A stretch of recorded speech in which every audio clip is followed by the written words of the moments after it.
అప్పుడు మనం అట్లే వెనక్కి వేయాల్సింది ఆ పిల్లకి.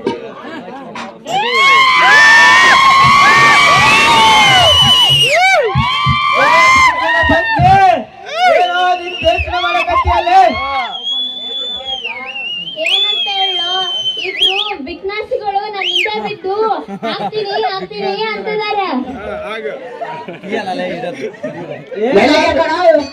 ಏನಾದ್ರು ಒಂದು ಬಿಡಿಸಿ ಹೇಳಿ, ಅವ್ರಿಗೆ ಏನ್ ಹೇಗಿತ್ತಂತೆ ಅವ್ರ ಹೆಸರು ಹೇಳ ಒಂದ್ ಸ್ವಲ್ಪ.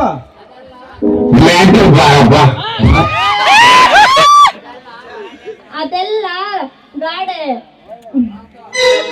ಅದೆಲ್ಲ 7:30 ಆ ಮುದ್ಕ ಇದನ್ನೆಲ್ಲ ನನ್ನ ಲಗ್ನ ಆಗ್ಬೇಕಂತ ನನ್ನ ಹಿಂದೆ ಹಿಂದೆ ಸುತ್ತಾ ಇದ್ದಾರೆ. ಈ ಭೂಪತಿಗೊಂಡಿರುವಾಗ ಅವ್ರು ಯಾಕೆ ಲಗ್ನ ಆಗ್ಬೇಕು?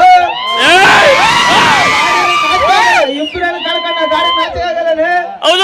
ಆ ಪ್ಲಾಸ್ಟಿಕ್ ಸಾತು ಅವನೇನೆ ಲಗ್ನ ಮಾಡ್ಕೋಬೇಕಿಲ್ಲ.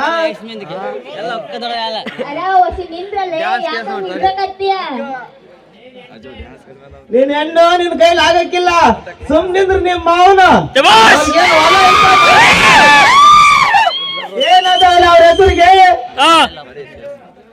ನಿನ್ ಹೆಸ್ರಾಗ ಏನದಾವಲ್ಲ? ನೀನ್ ಇಷ್ಟು ಜೋರ್ ಮಾಡ್ತೀಯಲ್ಲ.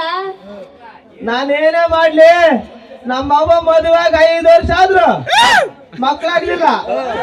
ಇರೋ ಒಲೆ ಮನೆ ಎಲ್ಲ ನಮ್ ಚಿಕ್ಕಮ್ಮನಿಗೆ ಹೆಸರು ಬರ್ಕೊಟ್ಟು ಆಮೇಲೆ ನಾನು ಇಟ್ಟಿದೆ. ಏನ್ ಮಾಡ್ಲಿ ನನ್ ಪಪ್ಪ? ಅದಕ್ಕೆ ಮನೇಲೆ ಹೊಸಿ ನಡ್ಕ ನಾನು ಹೇಳಿದೀನಿ ಅವರಿಗೆ ಬಂಗಾರ ಎಲ್ಲ ತಂದು ಹಾಕಕ್ಕ. ಅವರು ನನ್ನನ್ನ ಭಾರಿ ಪ್ರೀತಿ ಮಾಡ್ತೀನಿ, ಅವ್ರನ್ನೇ ಮದ್ವೆ ಹಾಕ್ತೀನಿ ಅನ್ಕೊಂಡಿದಾರ. ಅಲ್ವ ಅವರೆಲ್ಲ ಬಂಗಾರ ಎಲ್ಲ ನನಗೆ ತಂದು ಕೊಡ್ತಾರ. ಸ್ವಲ್ಪ ಗೊತ್ತಾಯ್ತು ಬಿಡು. ಒಡವೆ ಗಿಡವೆಲ್ಲ ತಗೊಂಡು ಕೈ ಕೊಟ್ಟು ಆಯ್ತು ಫುರ್ ಅಂತ ಆಗೋರು ಆರೋಗ್ಯ ಬಿಡಂಬ.